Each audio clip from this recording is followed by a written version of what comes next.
सिगांथाराव आंनि एसके बड' blog YouTube चेनेलखौ नायगिरि आंनि जेसेबांनाखि भिउवार्स आरो साबस्क्राइबार साफ्रोमनिसिमबो आंनि अननाय आरो सिबिनायखौ जासिहरग्रोनाय थाबाय। दायो आङो राङिजरा थिंखिल एथलेटिक क्लाब प्लेग्राउन्ड फोथाराव दंफैयो। बेयाव दिनै फुटबल खेलाया फाइनाल जानानै थांबाय, बेनिखायनो नोंथांमोना नायलांनो हागोन। दिनै बेजों लोगोसे फिल्मनि आर्टिस्टफोरबो फैनानै दंफैयो, नोंथांमोना आंनि चेनेलनि गेजेरजों नुलांबाय थागोन। नोंथांमोना सोरबाफोर आंनि चेनेलाव दिनै गोदानब्ला निस्सय आंनि बे चेनेलखौ साबस्क्राइब खालामनानै होनो हागोन, लोगोसे शेयार आरो लाइक आरो कमेन्ट खालामनो हागोन। अब्ला लोगोफोर भिडिअखौ स्किप खालामालासिनो नायलांदो, नुलांबाय थागोन। दे होखाबाय दे।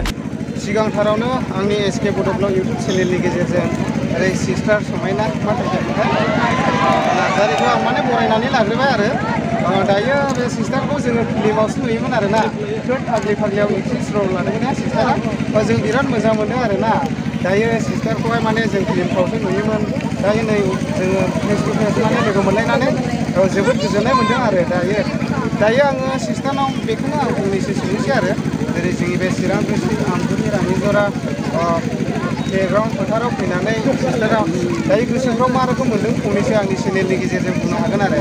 सिगाङावनो आं बिराद मोजां मोनदों, माने आं बेखौनो बुंनो सानो बयखौबो, माने आं फार्स्ट टाइम बेयाव माने आं थांफेरा, फार्स्ट टाइम फैदों आरो बिराद गोजोननाय मोनदों। माने आं माने कम खालामनानै बिराद गोजोननाय मोनदों। आं बयबो ज' फैनानै नायफैयो, बिराद मोजां मोनदों आरो आं। दा गोजोननाय थाबाय सिस्टारनिसिम, माने सिस्टाराबो बिराद गोजोननाय मोनदों आरो नेक्स्ट बेबायदिनो इयार्सफ्राव लोगो मोनफिनगोन आसा खालामो।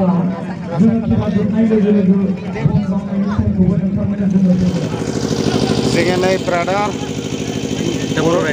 बर' राइडार बिथांखौबो लोगो मोनदों, बिथाङाबो बल खेला नायफैदों आरोना। गोजोननाय मोनदों ब्रादारखौ लोगो मोननानैबो। बिथांनि चेनेलावबो थांनानै सापर्ट होना होलायदो लोगोफोर, जाहाथे बिथाङाबो बेबायदिनो मोनसे प्लेटफर्माव थांनो हायो आरो नोंथांमोननो मोजां बेबायदिनो भिडिअफोर दिन्थिनो हायो। सापर्ट खालामलायदो लोगोफोर। गोजोननाय थाबाय ब्रादारखौ लोगो मोननायनिबो ने। दायो नायलांनो हागोन लोगोफोर बेबायदिनो फुटबल नायनो मोजां मोनग्रा, लोगोसे बर' सावथुन मुलुगनि आर्टिस्टफोरखौ नायनो मोजां मोनग्रा रायजो राजाफोरा बेबायदिनो लोब फैनानै सारियाव जिरायनानै दंफैसै, नोंथांमोना नायलांबाय थानो हागोन।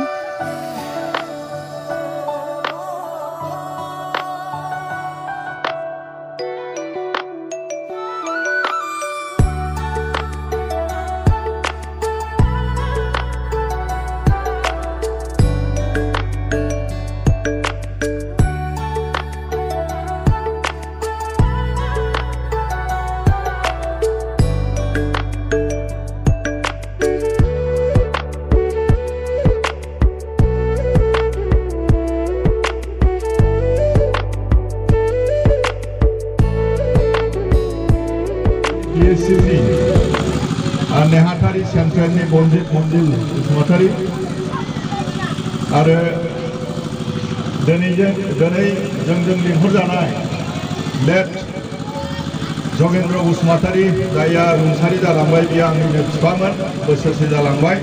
बेनि मेम'रियाव जि फुटबल खेलाखौ जोङो होदोंमोन, दा बेयाव लिंहरजानाय समायना नार्जारि, जोंनि बर' फिल्मनि एक्ट्रेस। दा गिबियावनो बिथांनि मोसानायजों जोङो दिनैनि जिनाखि फुटबल मेच, बे फुटबल मेचखौ बेखेवनोसै। जोङो बारा गोलाव फर्मेलिटिस जोङो खालामा, समनि खोथा।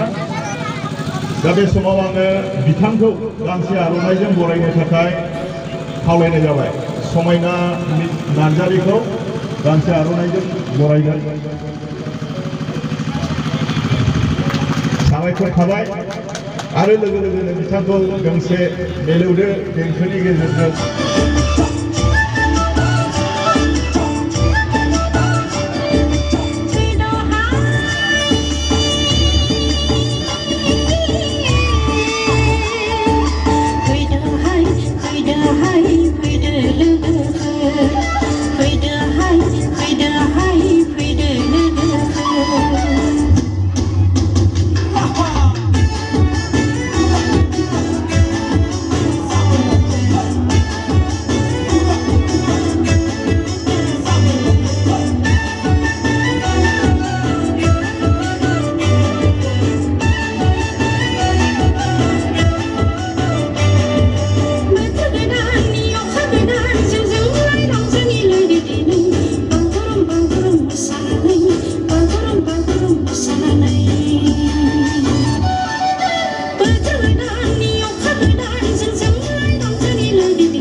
बे मुंशी जैन बसुमतारिया दिनै राङिजरा टिंकल क्लाबनि बानजायनायाव दिनै बे फाइनाल खेलाया सफैबाय गेलेयै दा बेवहायनो जाय बिथांमोना चिरां डिस्ट्रिक्ट कन्ट्राक्टर एसोसिएशन आरो धारिगावनि जायखिया आं क्लाबफोरखौ आं मिथिला बिथांमोनखौ आं साबायखर थाबाय बे दिनै जाय बिथांमोनहा गेलेगोन बिथांमोना निस्सय गेलेगिरिखा डिस्ट्रिक्ट खेलायाव एबा सेंट्रेल स्टेट खेलाफ्राव एबा सेंट्रेल खेलाफ्राव दा बेनिखायनो बारा गोबांथार बुङालासिनो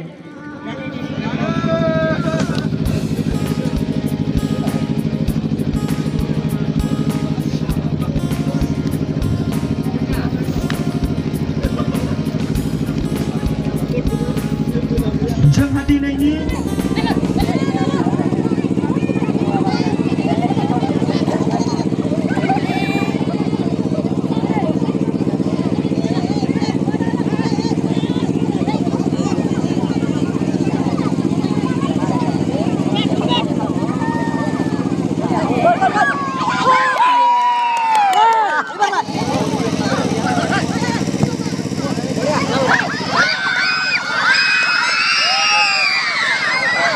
गल हाबाय लोगोफोर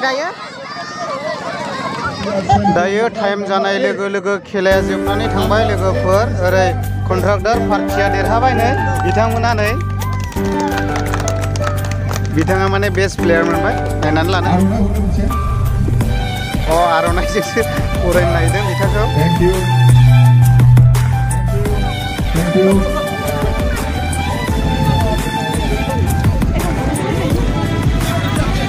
बिथाङा जोबोद मोजाङै गेलेफुंबाय खेलाखौ नोंथांमोना नायनानै लानो हागोन